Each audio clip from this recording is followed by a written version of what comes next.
Berlin, after more than a year of thinly veiled threats to start pulling US troops out of Germany unless Berlin increases its defense spending, President Donald Trump appears to be proceeding with a hardball approach, planning to cut the US military contingent by more than 25%.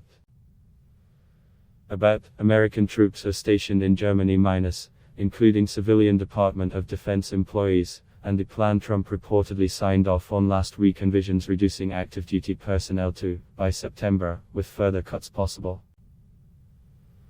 But as details of the still unannounced plan trickle out, there's growing concerns it will do more to harm the US's own global military readiness and the NATO alliance than punish Germany.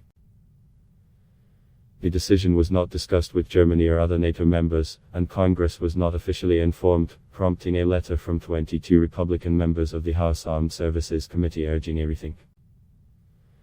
The threats posed by Russia have not lessened, and we believe that signs of a weakened US commitment to NATO will encourage further Russian aggression and opportunism, Rep. Mac Thornberry of Texas wrote in a joint letter to Trump with his colleagues.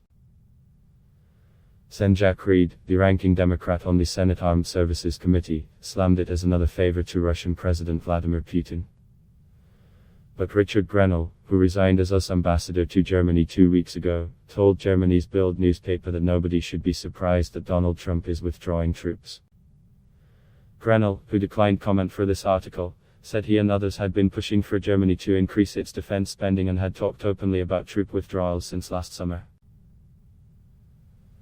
Donald Trump was very clear: we want to bring troops home, he said, adding, there's still going to be American troops in Germany.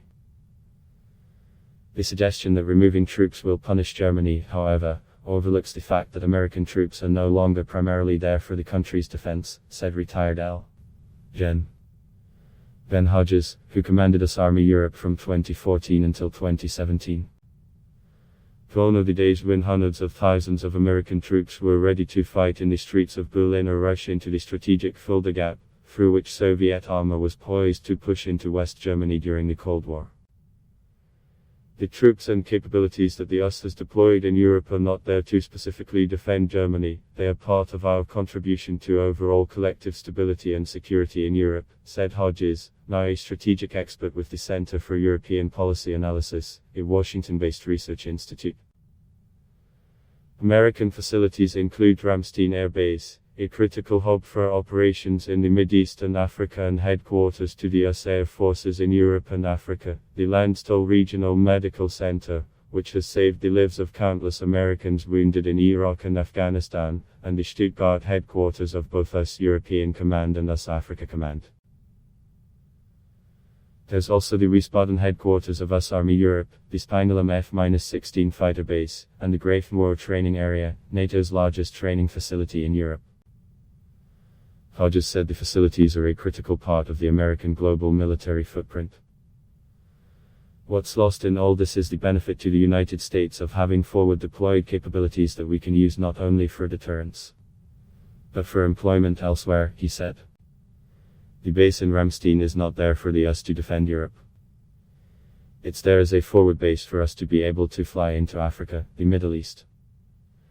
Trump indicated last summer that he was thinking of moving some troops from Germany to Poland, telling Poland's President Andrzej Duda during an Oval Office meeting, Germany is not living up to what they're supposed to be doing with respect to NATO, and Poland is.